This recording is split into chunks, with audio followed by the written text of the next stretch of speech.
Gente, bom dia, bem-vindos ao nosso Dose Diária de hoje. Como vocês estão por aí? Tudo bem? Então, vamos hoje a uma pergunta aqui muito simples, que é aparentemente muito simples, mas que eu acho que pode ser muito eficaz para a gente pensar coisas. Olha só, vamos lá. Oi, mano, tudo bem? Primeiramente, gostaria de parabenizar você, Flor, pelo canal. Tem sido uma grande companhia dos meus dias e me ajudado a refletir. Muita gente fala isso, eu fico muito feliz, que vira um processo mesmo de troca, né? Bom, não sei se o tema que vou propor se adequa mais ao dose diária ou ao diário de casal, fica a critério de vocês. Mas gostaria que fosse falado sobre a racionalização dos sentimentos, ou seja, a tentativa de encontrar razões ao que sentimos com o intuito de não sofrer. A tentativa de encontrar razões ao que sentimos com o intuito de não sofrer. Afinal, por que temos a tendência de fugir de nossas emoções? O sofrimento também não tem sua importância? Como nos permitir sofrer? Beijos e obrigado. Então, essa pergunta aqui pra mim é por que temos a tendência de fugir das nossas emoções, né? Então, vamos falar sobre isso um pouco.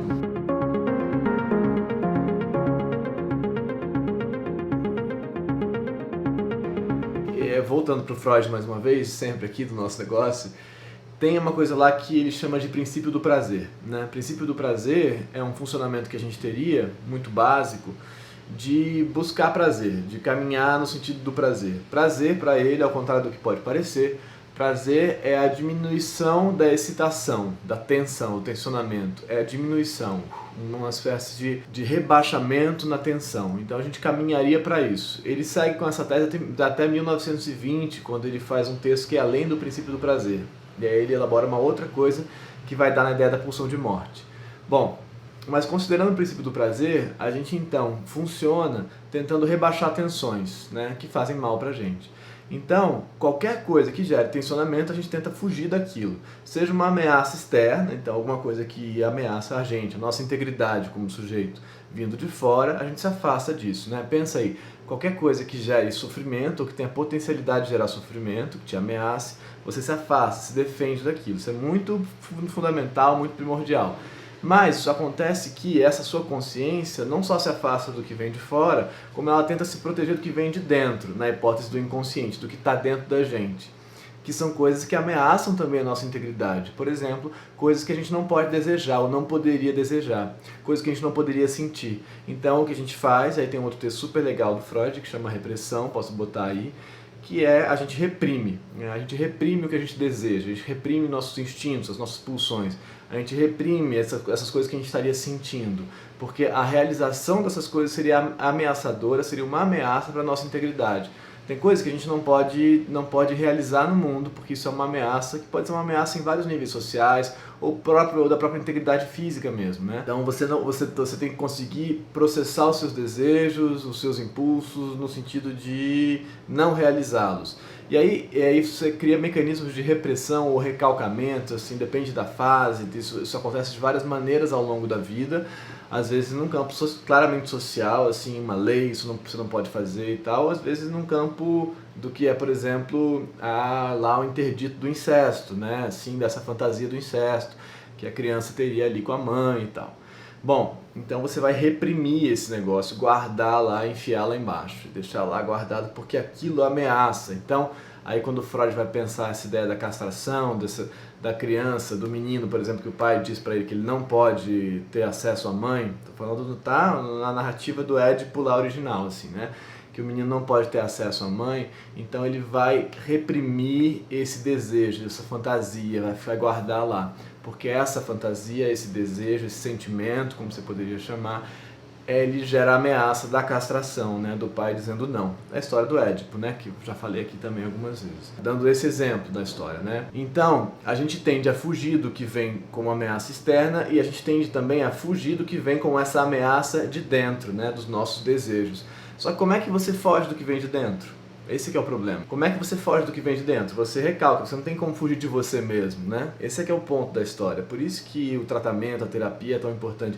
Você não tem como fugir de você mesmo e recalcar aquilo, reprimir aquilo, deixar aquilo lá embaixo enfiado, guardado, não quer dizer que aquilo deixe de existir. Aquilo não deixa de existir, aquilo continua lá. Então, por exemplo, se você Você é uma menina que deseja ficar com outra menina, mas você acha que aquilo está errado. Você achar que aquilo está errado, empurrar aquilo lá para baixo, não quer dizer que aquilo vai deixar de existir. Aquilo vai dar um jeito de sair de algum outro jeito. E vai te gerar sofrimento. Então, a gente, na ilusão de se proteger desses desejos que não poderiam existir, que são ameaças para a nossa subjetividade, né, que são ameaças para a nossa integridade, na nossa ideia, a gente tenta se proteger desses desejos que causariam sofrimento na gente, a gente acaba gerando um outro sofrimento, em função dos mecanismos de repressão, né, de autorrepressão nesse sentido, né, de autocontrole, de autocerceamento, de coisas que a gente amarra na gente. Então, para evitar o sofrimento que a realização daquele desejo poderia gerar, você acaba gerando um outro sofrimento. Mas é um fato que a gente tenta fugir do sofrimento porque a gente quer... O sofrimento é um índice de diminuição de prazer, pensando no princípio do prazer, ou seja, de aumento de tensão. E a gente quer rebaixar a tensão, a gente quer estar no prazer. O prazer é quase um campo de nirvana, assim, um princípio de nirvana, de anulação, né? Você caminharia para isso, assim, né? De quanto menos tensão, melhor. Então, a gente quer fugir do sofrimento porque o sofrimento causa tensão. Só que essa tensão que é causada por algo que vem de dentro, a gente não consegue fugir dela como a gente consegue fugir de um cachorro na rua, né? Do cachorro que te ameaça, você foge, é fácil, tudo bem, aquilo ali não vou fazer isso, não vou naquele lugar que tem aquela ameaça, não vou fazer isso, tudo bem. Mas do que está dentro de você, como é que você faz? Aí terapia, e aí processar os seus desejos, entendê-los. Só que nesse processo acontece uma coisa que é assumir desejos que você não queria assumir. E isso causa sofrimento, que é o que o Freud vai chamar da etapa da resistência no tratamento, né? Que você está ali e de repente aqueles negócios começam a aparecer e você não quer que eles apareçam, você não quer admitir aquelas coisas que você está sentindo. Então você começa a fugir do tratamento, né? Fugir daquilo que está revelando os desejos em você que você gostaria de fingir que não existem. E aí vai ter uma etapa que também pode ser de sofrimento, né? Que também é de assumir aquelas coisas. Mas, na minha opinião, melhor assim do que ficar guardando isso lá no modelo panela de pressão, né?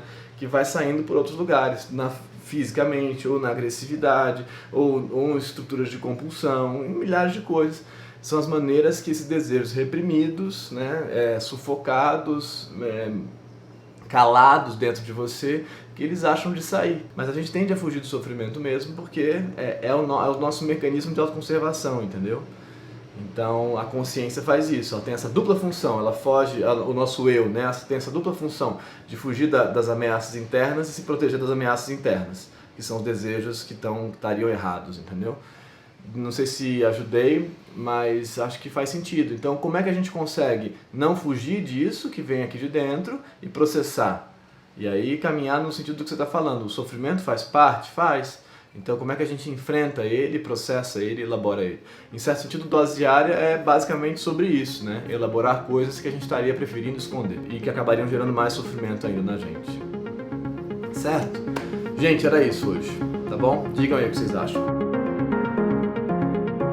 Gente, muito obrigado, mais uma vez, muito obrigado. Se inscrevam no canal, curtam esse vídeo, compartilhem esse vídeo, mandem ele para alguém que pode estar passando por esse processo aí.